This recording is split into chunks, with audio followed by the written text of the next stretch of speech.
Bismillahirrahmanirrahim. Assalamualaikum warahmatullahi wabarakatuh. Hai anak-anakku semuanya, apa kabarnya hari ini? Mudah-mudahan sehat, kuat, tetap semangat walaupun belajar di rumah. Nah, kali ini Bapak akan menerangkan pendidikan kewarganegaraan, yaitu dengan judul perwujudan nilai-nilai Pancasila dalam berbagai kehidupan. Ya, coba simak, perhatikan, dan konsentrasi. Di sini, nilai-nilai Pancasila dapat diwujudkan dalam bidang politik, ekonomi, sosial budaya, serta pertahanan dan keamanan. Nah, Bapak akan terangkan satu persatu ya.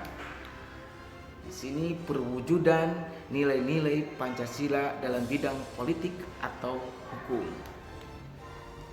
Yang pertama, mewujudkan tujuan negara demi peningkatan harkat dan martabat manusia. Yang keduanya, memposisikan rakyat Indonesia sebagai subjek dalam kehidupan politik, bukan hanya sebagai objek politik penguasa semata.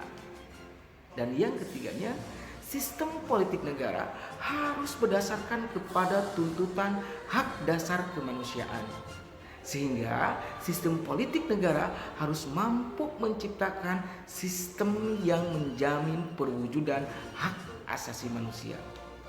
Dan yang keempatnya, para penyelenggara dan para politis senantiasa memegang budi pekerti kemanusiaan serta memegang teguh cita-cita moral rakyat Indonesia.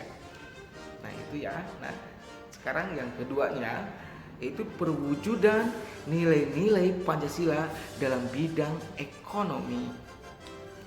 Nah, sistem ekonomi yang dikembangkan adalah sistem ekonomi yang dijiwai oleh nilai-nilai Pancasila. Landasan operasional sistem ekonomi yang berdasarkan nilai-nilai Pancasila ditegaskan dalam Undang-Undang Dasar Negara Republik Indonesia tahun 1945 pasal 33 ya, yang menyatakan sebagai berikut. 1. Perekonomian disusun sebagai usaha bersama berdasarkan atas asas kekeluargaan. 2.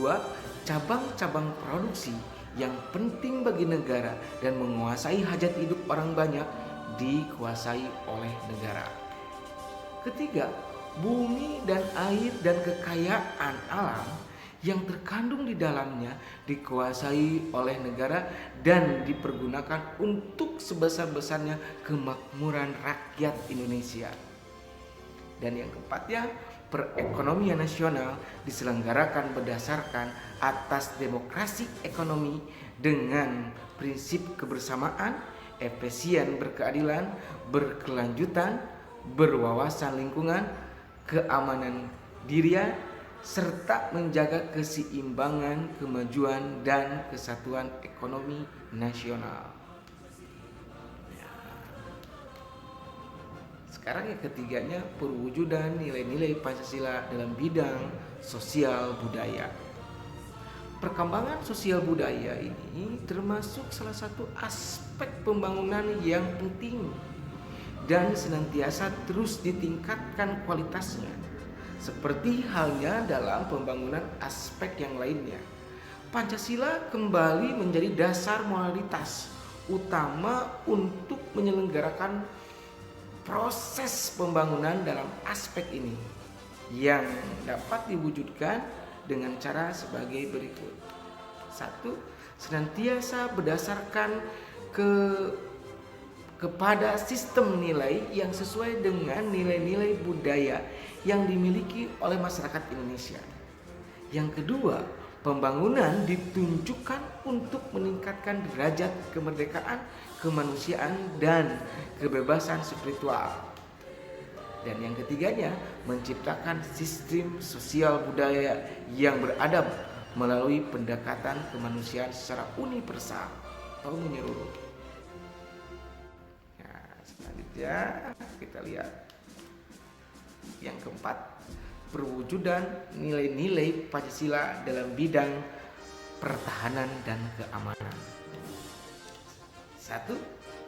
Pertahanan dan keamanan negara harus berdasarkan tujuan demi tercapainya kesejahteraan hidup manusia sebagai makhluk Tuhan yang Maha Esa. Yang keduanya, pertahanan dan keamanan negara harus berdasarkan pada tujuan demi tercapai kepentingan seluruh warga negara Indonesia. Yang ketiganya, pertahanan dan keamanan harus mampu menjamin hak asasi manusia, persamaan derajat, serta kebebasan kemanusiaan. Dan yang keempatnya, pertahanan dan keamanan negara harus diperuntukkan demi terwujudnya keadilan dalam kehidupan bermasyarakat. Nah, itu ya anak-anak. Terima kasih. Sekian dari Bapak. Tetap semangat ya, walaupun belajar di rumahnya. Nih, nanti ada tugas dari Bapak, kerjakan LKS halaman 14. Ini adalah tugas mandiri. Sekian. Assalamualaikum warahmatullahi wabarakatuh.